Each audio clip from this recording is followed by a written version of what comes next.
जय श्री राधे कृष्ण प्रिय भक्तों, इस दिव्य वाणी की शुरुआत करने से पहले आइए एक क्षण के लिए अपने मन को शांत करें, अपनी आंखें बंद करें और हृदय से पुकारें।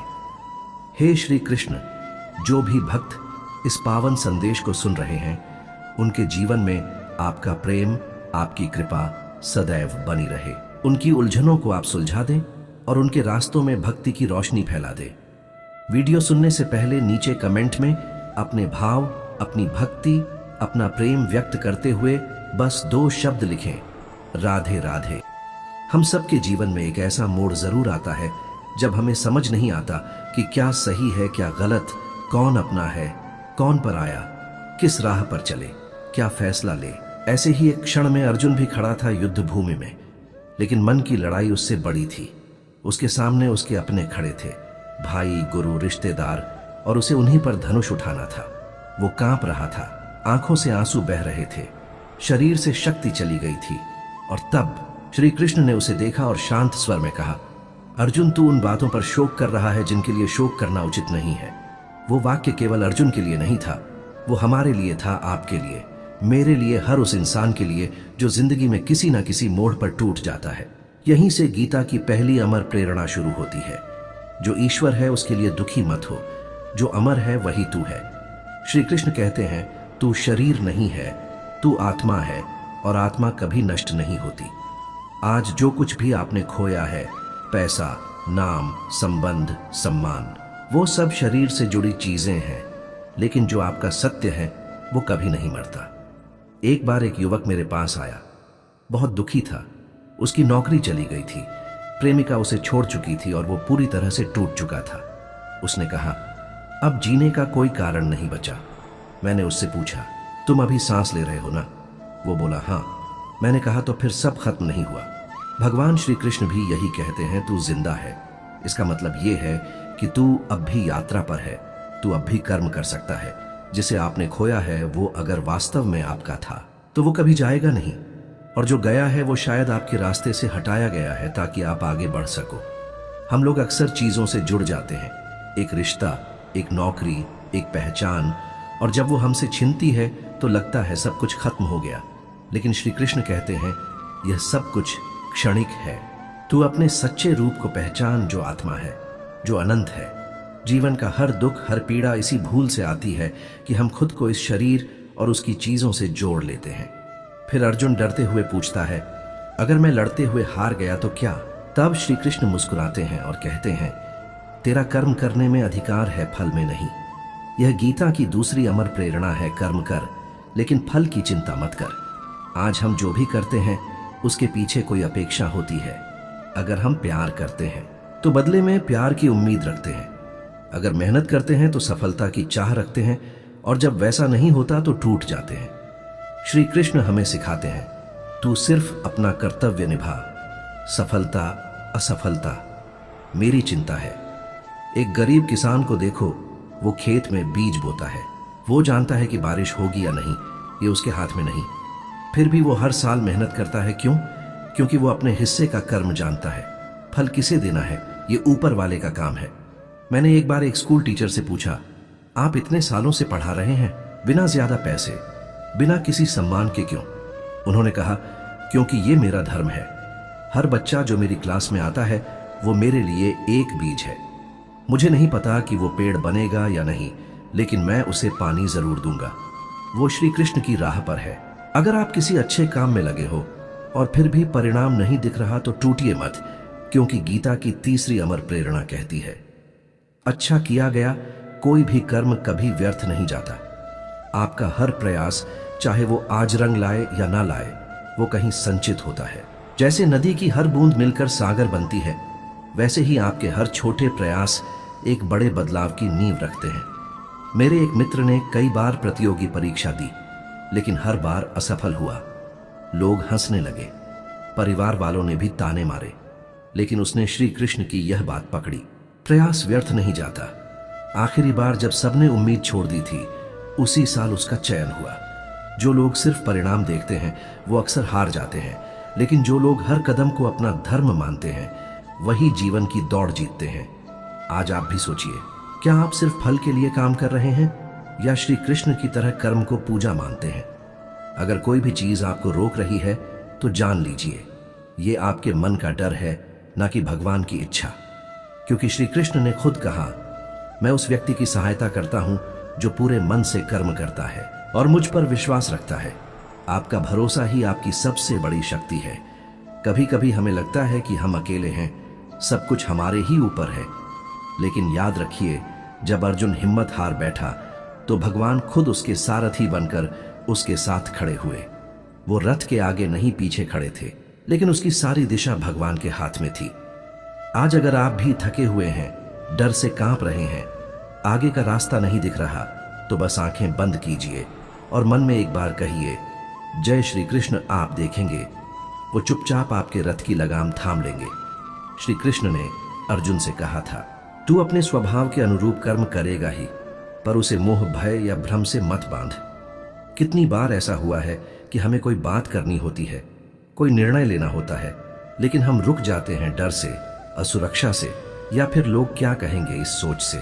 हमारे भीतर एक आवाज कहती है तू ये कर सकता है, लेकिन हमारे बाहर की दुनिया हमें कहती है शायद ये गलत है या तू असफल हो जाएगा। श्री कृष्ण इसी झिझक को तोड़ते हैं। वो कहते हैं, मोह का त्याग कर और उस राह पर चल जो तेरे स्वभाव के अनुरूप है। मान लीजिए आपके अंदर संगीत का हुनर है, लेकिन आप डॉक्टर बनने की दौड़ में लगे हैं सिर्फ इसलिए कि सब वही कर रहे हैं, तो भीतर एक बेचैनी बनी ही रहेगी। भगवान श्री कृष्ण कहते हैं, स्वधर्म में मरण भी श्रेयस्कर है, पर धर्म भय देने वाला है। यानी कि अपने रास्ते पर चलकर अगर गिर भी जाओ तो वो भी बेहतर है उस रास्ते से जो किसी और का है।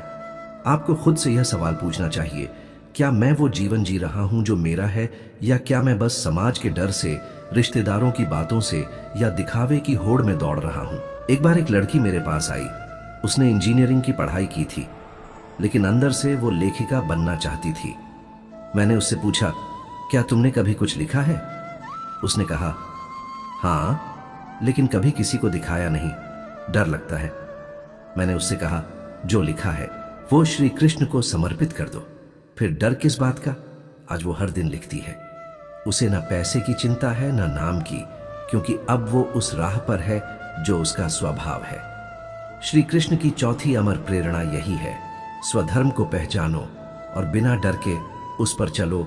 हर बार जब तुम डरते हो, मोह में पड़ते हो या भ्रम में फंसते हो, तब खुद से कहो, भगवान श्री कृष्ण ने कहा है डर को मत पाल, तू वही कर जो तेरा सत्य है। अब बात करते हैं पांचवी प्रेरणा की, जो शायद सबसे कठिन लेकिन सबसे पवित्र है। तू सब कुछ मुझे अर्पण कर दे। श्री कृष्ण ने कहा, जो कुछ भी तू करता है, जो कुछ भी खाता है, जो कुछ भी देता है, जो भी तप करता है, वो सब मुझे अर्पण कर दे। अब सोचिए, अगर आप हर कर्म को, हर सोच को, हर काम को भगवान को समर्पित करें तो क्या आप गलत कर पाएंगे? अगर आपको किसी को धोखा देना है और वो काम श्री कृष्ण को अर्पण करना है तो क्या आप करेंगे? अगर आप कुछ चोरी करना चाहे और उसे भगवान को समर्पित करना हो तो क्या करेंगे? इसलिए श्री कृष्ण हमें एक रहस्य दे देते हैं, अपने कर्मों को मेरा बना दो, फिर पाप और पुण्य से परे हो जाओगे। कितना सरल और कितना गहरा है ये उपदेश। एक बार एक साधु जंगल में भिक्षा मांगते हुए जा रहे थे।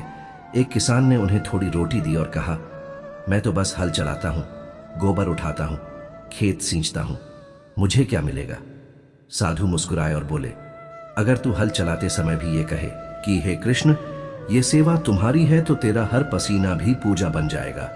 जीवन का हर काम, चाहे वो खाना पकाना हो, पढ़ाई करना हो, व्यापार करना हो, अगर वो भावना से श्री कृष्ण को समर्पित किया जाए तो वो साधना बन जाता है।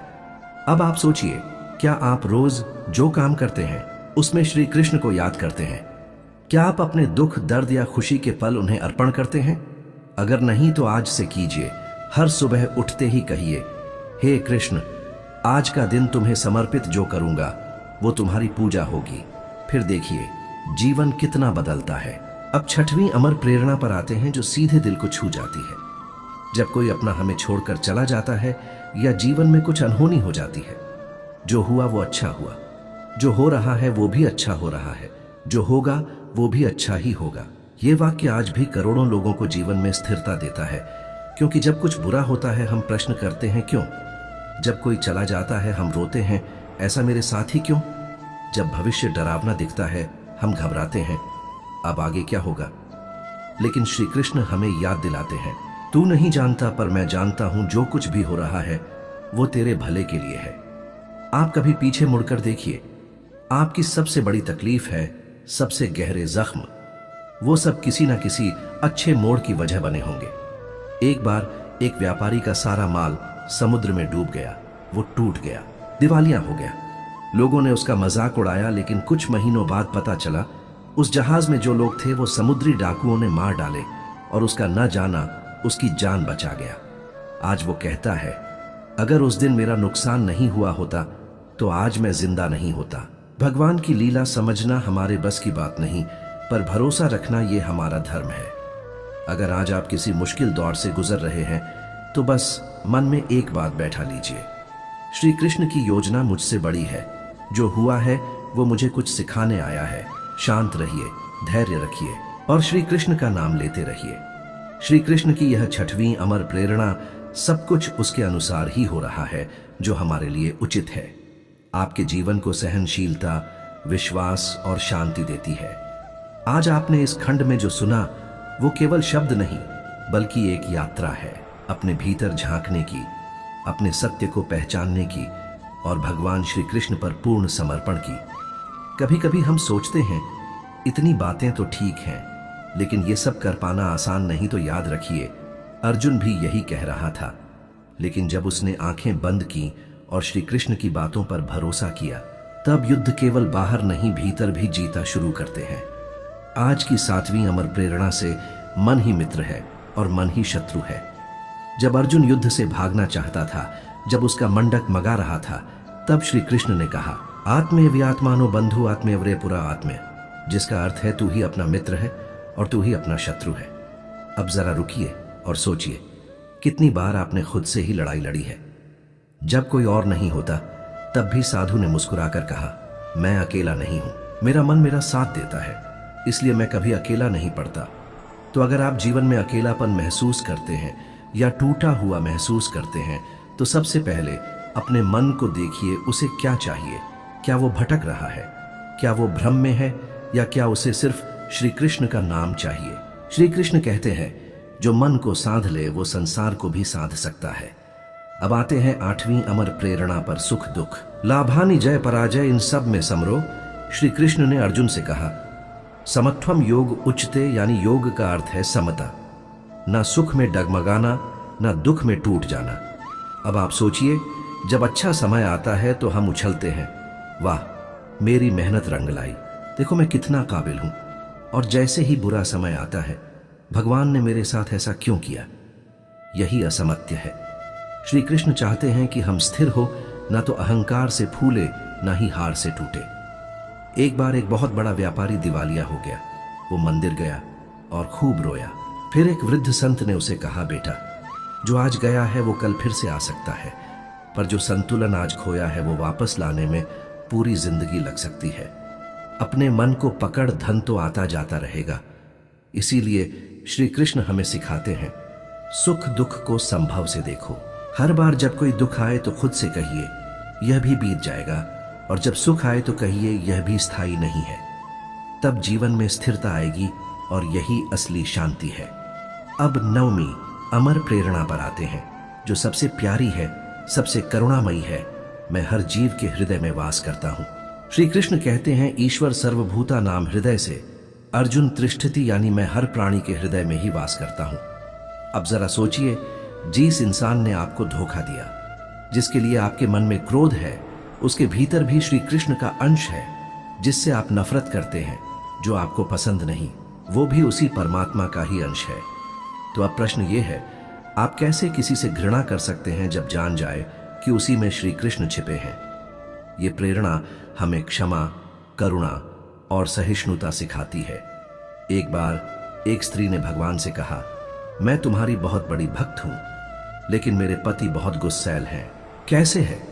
भगवान ने कहा, हर बार जब वो गुस्सा करें तो उन्हें मेरे रूप में देखो, शायद तुम्हारा मन क्षमा करना सीख जाएगा। और हुआ भी यही। जब हम किसी में भगवान को देखना शुरू कर देते हैं तो झगड़े मिट जाते हैं, अहंकार टूटता है और प्रेम पनपता है।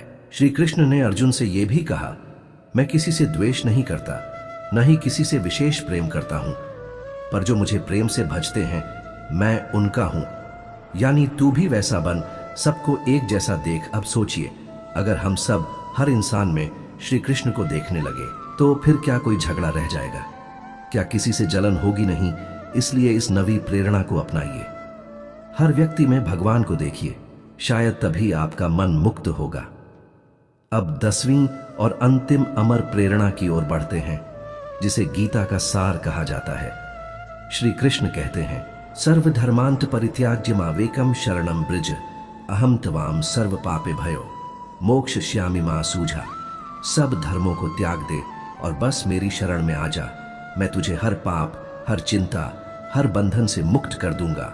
शोक मत कर। ये वाक्य जैसे एक मां की गोद हो, जहां हम सब थक कर गिर सकते हैं, टूट सकते हैं और फिर भी खुद को सुरक्षित मान सकते हैं। श्री कृष्ण ने यह तब कहा जब अर्जुन के सारे तर्क खत्म हो चुके थे, जब उसका मन हार चुका था। श्री कृष्ण ने तब कहा, अब तू कुछ मत सोच, बस मुझे पकड़ ले, बाकी मैं संभाल लूंगा। हमने श्रीमद् भगवद गीता से वह 10 समर प्रेरणाएं सीखी जो जीवन बदल सकती है। हर एक प्रेरणा कोई साधारण शब्द नहीं, बल्कि एक दिव्य दृष्टि है जो हमारे दुखों को तोड़कर हमें भीतर से जागृत करती है।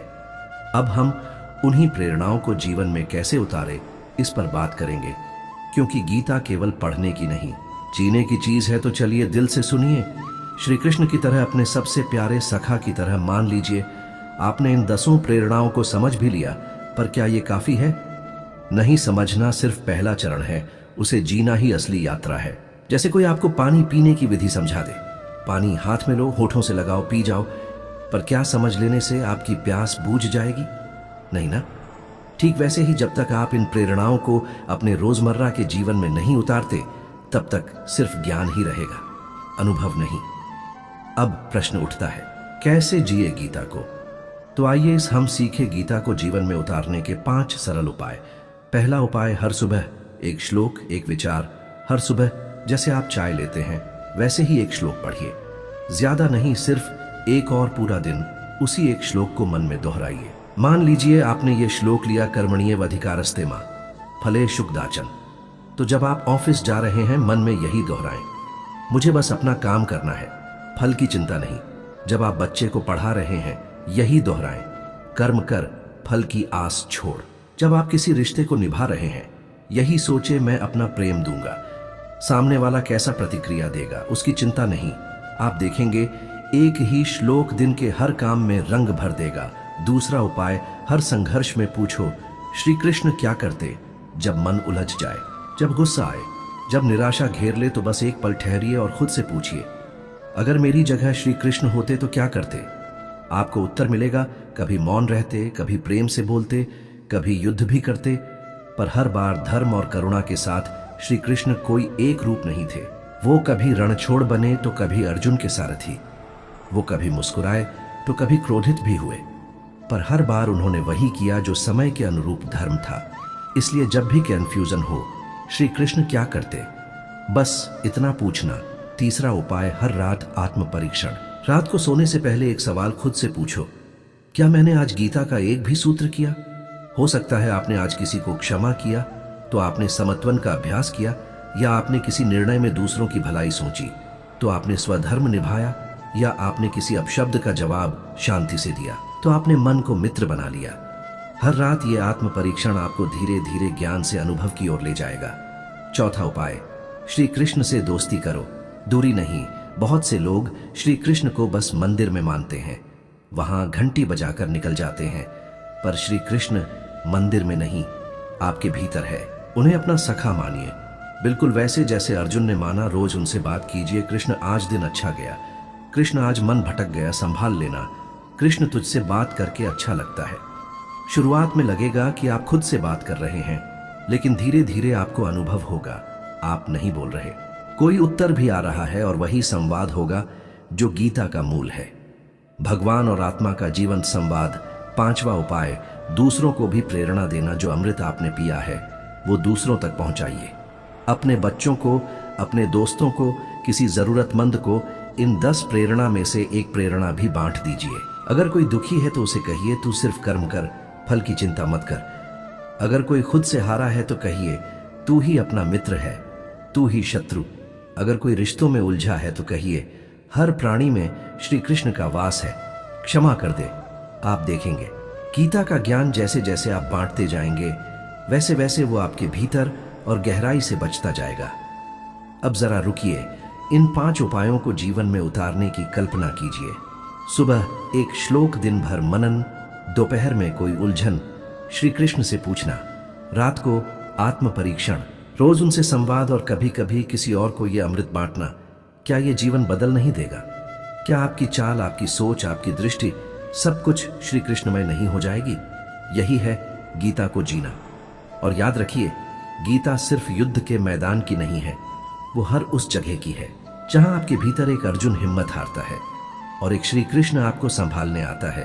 तो आज से गीता को सिर्फ किताब की तरह मत रखिए, उसे दिल की गहराई में उतारिए। वो आपका मार्गदर्शक बनेगी, आपका रक्षक बनेगी। अब हम आ पहुंचे हैं अंतिम खंड पर, उस मुकाम पर जहां अब तक की सारी प्रेरणाएं, सारी भावनाओं और श्री कृष्ण की सारी वाणी एक जगह आकर ठहरती है। हमारे भीतर आप यहां तक पहुंचे, इसका मतलब है कि आपके मन में केवल प्रश्न नहीं है, अब वहां उत्तर भी गूंजने लगे हैं। इस आखिरी खंड में हम बात करेंगे उन 10 अमर प्रेरणाओं को कैसे स्थायी बनाएं, ताकि जीवन के हर पड़ाव पर श्री कृष्ण हमारे साथ खड़े रहे। और यहीं से शुरू होती है सबसे गहरी बात। बहुत से लोग कहते हैं मैंने गीता पढ़ी, समझी भी, पर फिर भी जीवन नहीं बदला। श्री कृष्ण इसका उत्तर पहले ही दे चुके हैं। श्रद्धावान लभते ज्ञान, जिसके पास श्रद्धा है वही ज्ञान को अपने जीवन में उतार सकता है। यहां श्रद्धा का अर्थ सिर्फ धार्मिक विश्वास नहीं है। श्रद्धा का मतलब है जब मन डगमगाए फिर भी गीता के शब्दों पर टिके रहना, जब रास्ता ना दिखे फिर भी श्री कृष्ण के निर्णय पर भरोसा रखना। यह श्रद्धा ही वह नींव है जिस पर गीता का महल टिकता है। अब चलिए बात करते हैं वो 5 जीवन परिवर्तनकारी सूत्र जो इन 10 प्रेरणाओं को स्थायी बनाएंगे। पहला सूत्र, जो घट रहा है वो होना ही था। आपने गीता से सीखा, मां फलेषु कदाचन, फल की चिंता मत करो। पर जब मन दुखी होता है, जब हमें नुकसान होता है, तब इस प्रेरणा पर अडिग रहना कठिन हो जाता है। ऐसे में श्री कृष्ण याद दिलाते हैं, जो कुछ भी तुम्हारे साथ घट रहा है वह संयोग नहीं, संस्कारों और समय का परिणाम है। अगर आज बारिश हो रही है तो उसके बाद धूप भी आएगी। अगर आज मन भारी है तो कल वह भी हल्का होगा, क्योंकि परिवर्तन ही जीवन है। तो हर दुख में कहिए, श्री कृष्ण जो हो रहा है मुझे स्वीकार है, क्योंकि तेरी योजना मुझसे बड़ी है। दूसरा सूत्र, स्वयं को सशक्त बनाओ, दूसरों को नियंत्रित नहीं। श्री कृष्ण कहते हैं, उदरे आत्मन आत्मानम अवसादयत, तू ही स्वयं का उद्धार कर सकता है।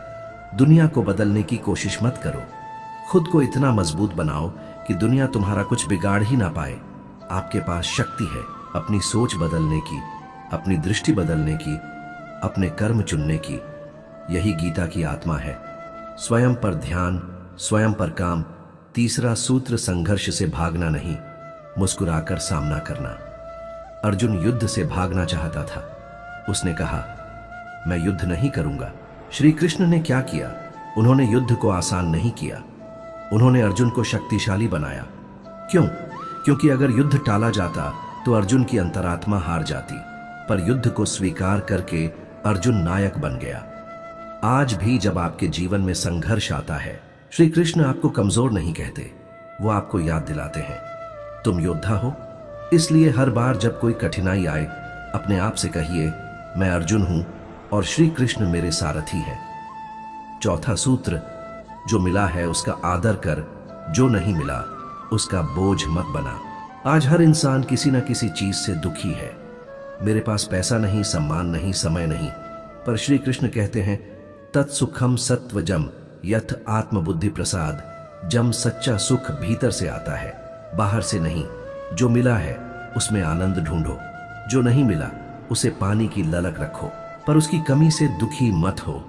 श्री कृष्ण गाय चराते थे, पर अंदर से राजाओं से भी अधिक धनवान थे। क्यों? क्योंकि उन्होंने भीतर का खजाना पा लिया था, और यह खजाना हर एक के पास है। शांत चित्त, संतोष और श्री कृष्ण का साथ। 5वां सूत्र, मृत्यु का भय नहीं। अमर आत्मा का बोध। गीता की सबसे गहन बात यही है, न जायते म्रियते वक्त, आत्मा न जन्म लेती है न मरती है। तुम यह शरीर नहीं हो, तुम वह ऊर्जा हो, वह चेतना हो जो केवल अनुभव करती है। तो मृत्यु का क्या भाई, किसी प्रिय को खो देने का क्या गम। जो गया वह केवल शरीर था, उसकी आत्मा अभी भी श्री कृष्ण के चरणों में है और वो हर रोज हर पल तुम्हारे पास है। देहिनोसिन यथा देह कौमारम यौवनम जरा तथा देहांतर प्राप्ति धीरज तत्र न मुह्यति। मित्रों, कान्हा कहते हैं जैसे इस शरीर में आत्मा बाल्य अवस्था, युवावस्था और वृद्धावस्था से गुजरती है, वैसे ही मृत्यु के बाद वह एक नए शरीर को प्राप्त करती है। इस सत्य को जानने वाला धैर्यवान व्यक्ति कभी मोह या शोक में नहीं फंसता। इस संसार में जो एक बात अटल है वह है परिवर्तन। हर वस्तु, हर जीवन, हर संबंध समय के साथ बदलता है, मिटता है, पुनः जन्म लेता है। श्री कृष्ण जब अर्जुन को युद्ध भूमि में यह श्लोक कहते हैं कि देहिनोस्मिन यथा देह कौमारम यौवनम जरा तथा देहांत प्राप्त धीरस्तत्र न मुह्यति, तो वह केवल एक युद्ध की बात नहीं कर रहे थे, वह एक दिव्य रहस्य खोल रहे थे। आत्मा का रहस्य, उसका अमृत, उसका निरंतर परिवर्तनशील देह यात्रा में लिप्त रहना। वे कहते हैं कि जैसे हम बचपन से जवानी फिर वृद्धावस्था की ओर बढ़ते हैं और इन अवस्थाओं में शरीर बदलता है, लेकिन मैं वहीं रहता हूं, वैसे ही मृत्यु केवल एक अवस्था है। आत्मा तो अनादि, अनंत, अजर और अमर है। वह देह बदलती है, जैसे हम पुराने कपड़े उतार कर नए पहनते हैं, ठीक वैसे ही मृत्यु केवल शरीर का नाश है, आत्मा का नहीं। मित्रों, कान्हा कहते हैं, हे अर्जुन, जो इस सत्य को जान लेता है, जो इस गूढ़ रहस्य को आत्मसात कर लेता है, वह कभी मोह में नहीं पड़ता, ना ही किसी के जाने पर शोक करता है, क्योंकि उसे यह अनुभव हो जाता है कि आत्मा तो अभी भी जीवित है, केवल उसका बाहरी आवरण बदल गया है। श्री कृष्ण हमें सिखाते हैं कि जब हम मृत्यु को अंत मान लेते हैं तभी हम दुखी होते हैं, लेकिन जब हम मृत्यु को केवल परिवर्तन मानते हैं तब हमें शांति मिलती है, क्योंकि जो आत्मा इस जन्म में हमारे पास है वह अगले जन्म में किसी और रूप में हमारे समीप ही हो सकती है। यह श्लोक हमें जीवन और मृत्यु के उस भ्रम से मुक्त करता है जिसे हम इतना गंभीर बना देते हैं कि जीवन का मूल्य ही भूल जाते हैं। श्री कृष्ण हमें बताना चाहते हैं कि जैसे कोई बच्चा खेलता है, बड़ा होता है, फिर एक दिन बूढ़ा हो जाता है, यह सब स्वीकार है, कोई इस पर शोक नहीं करता, क्योंकि हमें पता है यह स्वाभाविक क्रम है। तो फिर मृत्यु को लेकर भय क्यों? यह भी तो आत्मा की एक स्वाभाविक अवस्था है। आत्मा देह छोड़कर फिर से एक नई यात्रा पर निकलती है। इसीलिए श्री कृष्ण कहते हैं, धीरज तत्र न मुह्यति, यानी जो ज्ञानी है, जो धैर्यवान है, जो आत्मा को जानता है, वह न मृत्यु से डरता है न जीवन से भागता है। वह प्रत्येक क्षण को ईश्वर की देन मानकर स्वीकार करता है। मित्रों, कान्हा कहते हैं, जब तुम किसी के जाने पर टूट जाते हो, बिखर जाते हो, तो समझ लो तुम शरीर को आत्मा मान बैठे हो। लेकिन जिसने आत्मा को जाना है वह जानता है कि कोई भी इस संसार में सदा के लिए नहीं आता। जो आया है वह जाएगा और जो गया है वह फिर लौटेगा। शरीर सीमित है लेकिन आत्मा असीम है। आज विज्ञान भी मानता है कि ऊर्जा नष्ट नहीं होती, केवल रूप बदलती है। श्री कृष्ण तो इस सत्य को हजारों वर्ष पहले कह चुके थे। आत्मा न कभी जलती है, न कटती है, न सूखती है, न गीली होती है। यह शरीर मिटेगा पर आत्मा सदा रहेंगी। जो इस ज्ञान को समझ लेता है उसका जीवन से मोह भी समाप्त हो जाता है और मृत्यु का भय भी। वह हर परिवर्तन को सहजता से स्वीकार करता है। जैसे ऋतु बदलती है, जैसे दिन रात में ढलता है, जैसे चंद्रमा घटता बढ़ता है, वैसे ही जीवन और मृत्यु का यह क्रम चलता रहता है। इसे रोकना मनुष्य के बस में नहीं, लेकिन इसे समझना, स्वीकार करना और इससे ऊपर उठ जाना, यही आत्मज्ञान है, यही मोक्ष है। मित्रों, कान्हा कहते हैं, हे अर्जुन, तू शरीर के नाश से क्यों डरता है? जिस आत्मा को कोई मार नहीं सकता उसे तू मारने की कल्पना कैसे कर सकता है? तेरे शोक का कारण अज्ञान है, विवेक नहीं, और जो व्यक्ति इस सत्य को जानकर भी विचलित होता है वह स्वयं को ही भूल जाता है। श्री कृष्ण की इस अमूल्य शिक्षा का सार यह है कि हम जीवन के हर रूप में, हर मोड़ पर परिवर्तन को सहजता से स्वीकारें। चाहे वह किसी अपने का जाना हो, अपने शरीर का बूढ़ा होना हो, या फिर अपने सपनों का बदल जाना हो, हर रूप में यह जीवन निरंतर बहता है। जैसे नदी कभी एक जैसी नहीं रहती, उसका जल हर क्षण बदलता है, वैसे ही हमारी देह, भावनाओं, संबंध, समय सब बदलते हैं। लेकिन इन सब के बीच जो नहीं बदलता वह आत्मा है, जो भीतर है, जो शाश्वत है, जो श्री कृष्ण से जुड़ी हुई है। इसीलिए जो आत्मा को जान लेता है वह स्वयं श्री कृष्ण से जुड़ जाता है, और जिस दिन यह जुड़ाव हो गया उस दिन व्यक्ति जन्म और मृत्यु के बंधन से मुक्त हो जाता है। वह जीवन को एक लहर की तरह देखता है जो आती है, जाती है और फिर लौटती है। उस आत्मज्ञानी के लिए मृत्यु एक द्वार है, एक विराम नहीं, एक अगली यात्रा की शुरुआत है।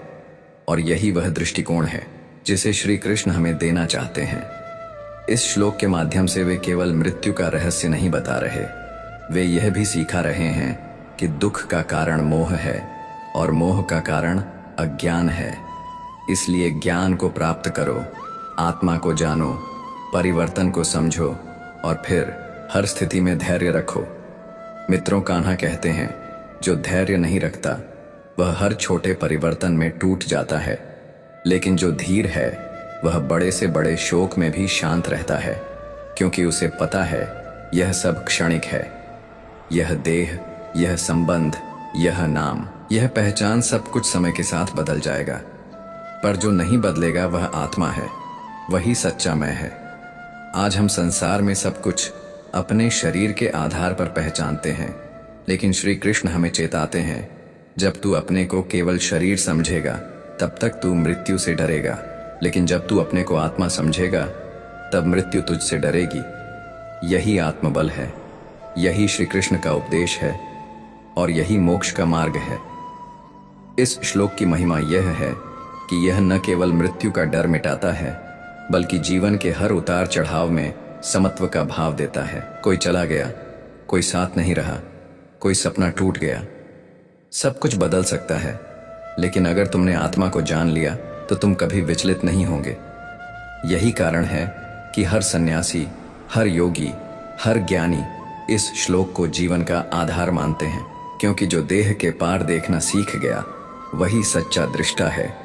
जो हर जन्म को यात्रा समझता है वही मुक्त है, और जो मृत्यु को अंत नहीं नया आरंभ मानता है वही सच्चा ज्ञानी है। मित्रों, कान्हा कहते हैं, हे अर्जुन, जीवन एक अनवरत यात्रा है, आत्मा उसकी यात्री है, शरीर केवल वाहन है। इसलिए वाहन के बदल जाने से आत्मा की गति नहीं रुकती, वह तब तक चलती है जब तक वह पूर्ण सत्य को प्राप्त न कर ले। और जो यह जानकर भी शोक करता है वह स्वयं ही अपने दुख का कारण बनता है। इसलिए धैर्य रखो, विवेक रखो और आत्मा को पहचानो, क्योंकि जब तुम आत्मा को पहचान लोगे तो न जीवन मोह देगा और न मृत्यु भय। और यही श्री कृष्ण की अमूल्य गीता का सार है। मनुष्य का सबसे बड़ा शत्रु उसका भ्रम है और सबसे बड़ा मित्र उसका विवेक। जो व्यक्ति भ्रमों से ऊपर उठकर अपने अंतःकरण की आवाज सुनता है वही जीवन में सत्य को पहचानना है, क्योंकि सत्य कोई शब्द नहीं बल्कि अनुभव है, और अनुभव वही कर सकता है जो शांत हो, समर्पित हो, सजग हो। जीवन कोई दौड़ नहीं है जिसमें दूसरों को पीछे छोड़ना होता है। यह एक यात्रा है जहां केवल खुद को समझना होता है, क्योंकि सबसे कठिन युद्ध किसी और से नहीं, अपने भीतर के आलस्य, मोह, क्रोध, ईर्ष्या और स्वार्थ से होता है। और जो इस युद्ध को जीत ले वह संसार की कोई भी लड़ाई जीत सकता है। समय की गति को कोई नहीं रोक सकता, लेकिन समय के साथ अपने भाव, सोच और कर्म को बदलना यही बुद्धिमत्ता है, क्योंकि जो समय के संकेतों को समझ लेता है वह दुख से पहले ही संभल जाता है, और जो नहीं समझता वह पछताते हुए ही सीखता है। मित्रों, कान्हा कहते हैं, हे अर्जुन, जब तुम्हें कोई नहीं समझे तब खुद को समझने की शुरुआत करो, क्योंकि पूरी दुनिया से पहले तुम्हें खुद को जीतना है। और खुद को जीतना केवल मौन में बैठकर नहीं होता, बल्कि हर परिस्थिति को अवसर मानकर होता है। कोई भी परिस्थिति तुम्हें तोड़ नहीं सकती जब तक तुम अंदर से हार नहीं मानते, और कोई तुम्हें उठा नहीं सकता जब तक तुम अंदर से चलना ना चाहो। जो व्यक्ति दुख को गुरु मान लेता है वह जल्दी ही सच्चाई तक पहुंच जाता है, क्योंकि सुख तो अक्सर भटका देता है, लेकिन दुख भीतर झांकने का अवसर देता है। हर रिश्ता जरूरी नहीं कि हमेशा के लिए हो, लेकिन हर रिश्ता कुछ न कुछ सिखाने जरूर आता है। और अगर तुमने सीखने की क्षमता बना ली तो जीवन का हर अध्याय एक नया अनुभव बन जाएगा। कभी किसी का प्रेम खो जाने से जीवन नहीं रुकता, बल्कि एक गहरी सच्चाई का द्वार खुलता है कि प्रेम किसी व्यक्ति में नहीं तुम्हारे भीतर था, जो तुमने उस पर प्रक्षेपित किया था। अब वह प्रेम तुम्हारे पास ही है। उसे अपने भीतर पहचानो, उसमें खो जाओ। जिस दिन तुमने अपने भीतर प्रेम का स्रोत देख लिया, उस दिन तुम कभी अकेले नहीं रहोगे। दुनिया की कोई ताकत उस व्यक्ति को नहीं डिगा सकती जिसने अपने सत्य को जान लिया हो, जिसने अपनी आत्मा की आवाज सुन ली हो। वह न डरता है, न झुकता है, न बेचैन होता है, क्योंकि उसे पता है जो होना है वह ईश्वर की इच्छा से होगा, और जो मेरा है वह मुझसे कभी दूर नहीं जाएगा। जीवन में सबसे बड़ा त्याग यह नहीं कि तुम सब कुछ छोड़ दो, बल्कि यह है कि तुम भीतर से शुद्ध हो जाओ। जब कोई तुम्हें अपमानित करे और फिर भी तुम्हारे भीतर क्रोध न आए, जब कोई तुम्हें धोखा दे और फिर भी तुम्हारे मन में बदले की भावना न हो, यही आत्मा की विजय है। यही जीवन की साधना है। जो अपनी आत्मा से जुड़ गया वह फिर रिश्तों में अपेक्षा नहीं करता, वह प्रेम करता है, क्योंकि उसका स्वभाव बन गया है, न कि किसी प्रतिक्रिया के कारण। प्रेम एक ऊर्जा है। यदि तुमने इसे भीतर से जागा लिया तो यह तुम्हारे शब्दों, स्पर्श और मौन तीनों में झलकेगा। जो व्यक्ति हर परिस्थिति में शांत रहना सीख जाता है वह सबसे बड़ा योद्धा बन जाता है, क्योंकि क्रोध करके कोई भी लड़ सकता है, परंतु बिना क्रोध की स्थिति पर टिके रहना, यह साहस बहुत कम लोगों के पास होता है। जब तुम्हारा हृदय दुखता है तो समझो कि वहां कुछ टूट रहा है, शायद कोई भ्रम, कोई अपेक्षा, कोई अधूरी कहानी। लेकिन जब वह टूट जाए तब वह कुछ नया जन्म लेता है। स्पष्टता, परिपक्वता और विश्वास। मित्रों कान्हा कहते हैं, हर टूटन एक नई उड़ान का आरंभ होती है। बस तुम रुकना मत, और यह मत समझो कि तुम्हारा अंत आ गया है, बल्कि यह जानो कि अब तुम अपने मूल स्वरूप के थोड़ा और पास आ गए हो। ईश्वर को मंदिर में नहीं, भीतर के मौन में खोजना सीखो, क्योंकि वह न तो किसी मूर्ति में बंधा है और न किसी शब्द में, वह तुम्हारे मौन में है। उस क्षण जब तुम किसी को बिना कारण माफ कर दो, बिना शर्त प्रेम कर दो, बिना अपेक्षा सेवा कर दो, वही क्षण परमात्मा से मिलन का है। तुम्हारा मन यदि शांत नहीं तो संसार की कोई चीज तुम्हें सुख नहीं दे सकती, क्योंकि जो अशांत मन से देखता है उसे हर चीज में कमी दिखाई देती है, लेकिन जो शांत चित्त से देखता है उसे संसार भी एक सुंदर उपहार लगता है। हर दिन तुम्हें दो रास्ते देता है, या तो शिकायतों से भरा जीवन जियो या फिर आभार से भरा जीवन। जो व्यक्ति धन्यवाद कहना जानता है वह धीरे धीरे ईश्वर का प्रिय बन जाता है, क्योंकि वह हर परिस्थिति में कुछ ना कुछ पा ही लेता है। अनुभव, शिक्षा या साहस। जब तक तुम्हें खुद पर भरोसा नहीं होगा तब तक संसार तुम्हें कभी पूरा नहीं लगेगा, और जब भीतर भरोसा जागेगा तो बाहर की अस्वीकृति भी तुम्हें हिला नहीं सकेगी। मित्रों कान्हा कहते हैं, हे अर्जुन, आत्मबल ही सबसे बड़ा बल है और विश्वास ही सबसे बड़ा शस्त्र है। अगर यह दोनों तुम्हारे पास है तो संसार की कोई भी बाधा तुम्हारे लिए बाधा नहीं, बल्कि एक नई संभावना है। तुम्हें हर बार जीतने की जरूरत नहीं, पर हर बार उठने की जरूरत जरूर है, क्योंकि तुम्हारी स्थिरता ही तुम्हारी असली परीक्षा है। कोई भी व्यक्ति बड़ा इसीलिए नहीं बनता कि वह कभी नहीं गिरा, बल्कि इसलिए कि वह बार बार गिरकर भी रुका नहीं, थका नहीं और अपने पट से भटका नहीं। समय किसी का इंतजार नहीं करता, लेकिन जो समय को समझ लेता है उसे सफलता खुद ढूंढ लेती है। इसलिए हर क्षण को ऐसे जियो जैसे वह अंतिम हो। प्रेम दो, सेवा करो, मुस्कुराओ, और जो भी तुम्हारे पास है उसे पूर्णता से जियो, क्योंकि जो पूर्णता से जीता है वही जीवन का स्वाद चखता है।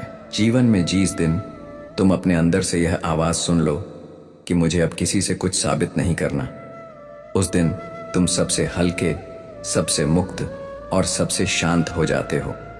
आत्मा को कुछ सिद्ध करने की आवश्यकता नहीं, क्योंकि वह स्वयं सिद्ध है। जो सिद्ध नहीं है वह केवल मन का अहंकार है। दोस्तों, याद रखो, तुम्हारे विचार ही तुम्हारा भविष्य बनाते हैं, तुम्हारे शब्द ही तुम्हारे रिश्ते बनाते हैं, तुम्हारे कर्म ही तुम्हारा भाग्य बनाते हैं और तुम्हारा प्रेम ही तुम्हारी पहचान बनाता है।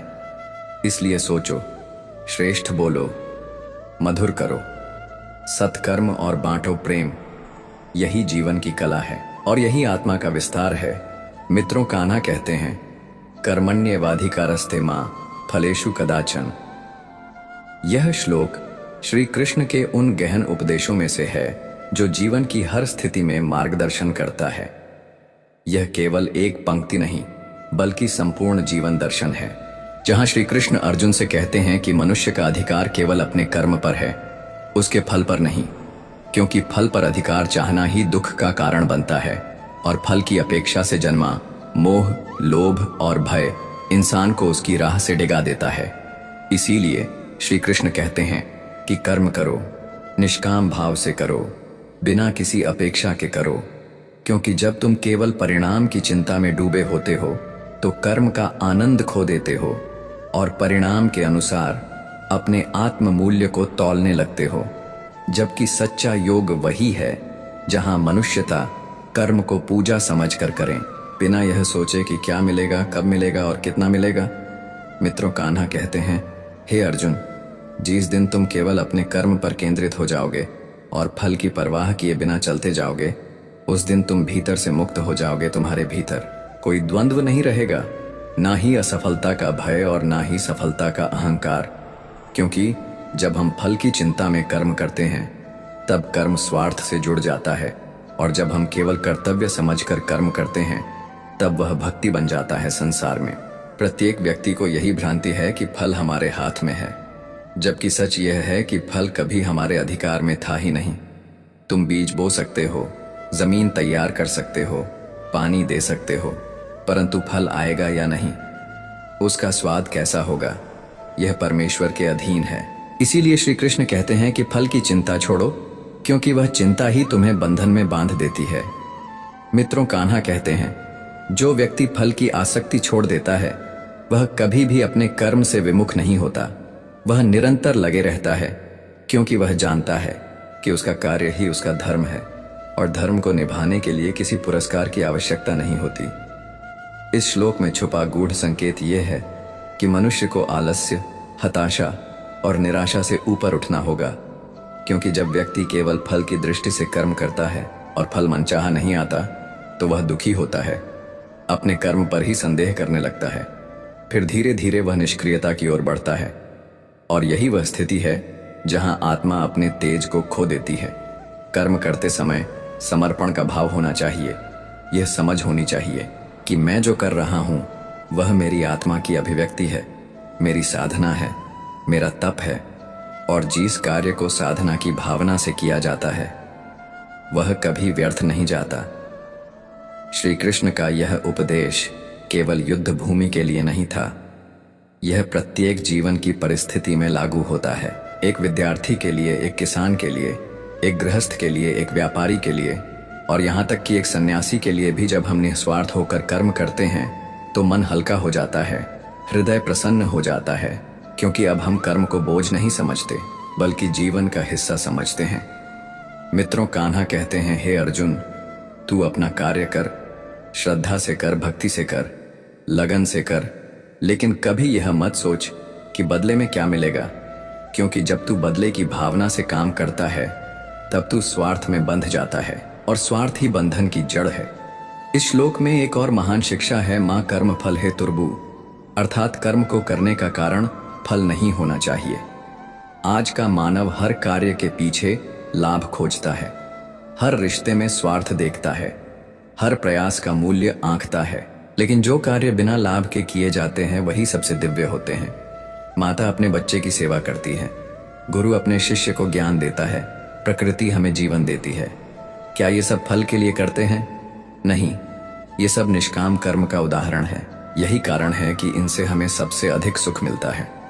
अब देखो, जो व्यक्ति केवल फल के लिए कर्म करता है वह हमेशा बेचैन रहेगा। वह भविष्य की चिंता में वर्तमान खो देगा और अंत में जब फल मनमाफिक न मिलेगा तो वह दुखी हो जाएगा, उसका आत्मविश्वास टूटेगा और यही कारण है कि वह व्यक्ति न तो कर्म में आनंद ले सकेगा और न ही जीवन में। जबकि जो व्यक्ति फल की चिंता किए बिना कर्म करता है वह हर पल को जीता है, हर कार्य को प्रेम से करता है और इसीलिए उसका जीवन एक उत्सव बन जाता है। श्री कृष्ण ने यह भी कहा, माते संघ अस्तु अकर्मणि, अर्थात तू निष्क्रियता में मत झुक केवल इसलिए कि फल की कोई गारंटी नहीं है। कर्म से भागना अधर्म है। जीवन की इस यात्रा में अगर हम केवल यह सोचकर रुक जाएं कि परिणाम कैसा होगा तो हम कभी आगे नहीं बढ़ सकेंगे। इसीलिए श्री कृष्ण चेतावनी देते हैं कि कर्म से हटना आत्मा को कमजोर बनाना है और जब आत्मा कमजोर होती है तब व्यक्ति जीवन की चुनौतियों से हारने लगता है।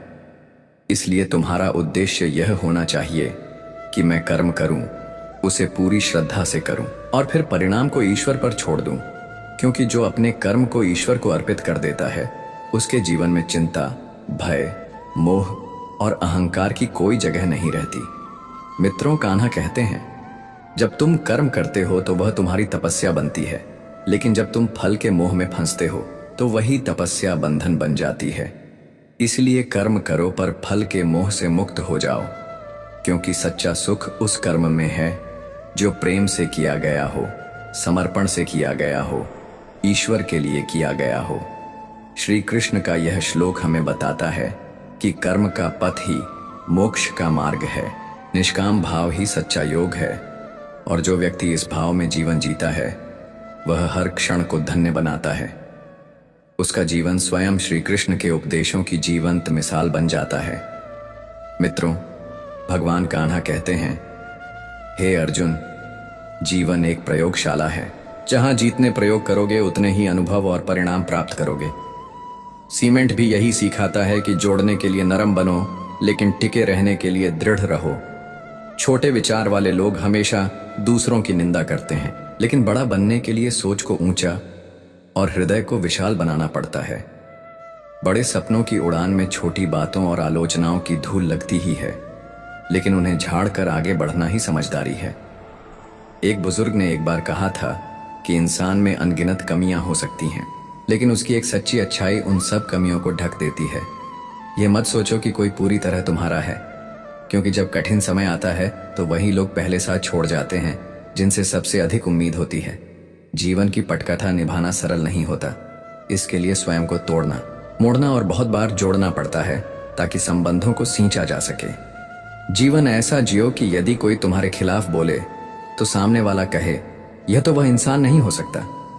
ईश्वर की उपस्थिति का अनुभव तब होता है जब हम अपने कर्मों को सच्चाई और निष्ठा से करते हैं।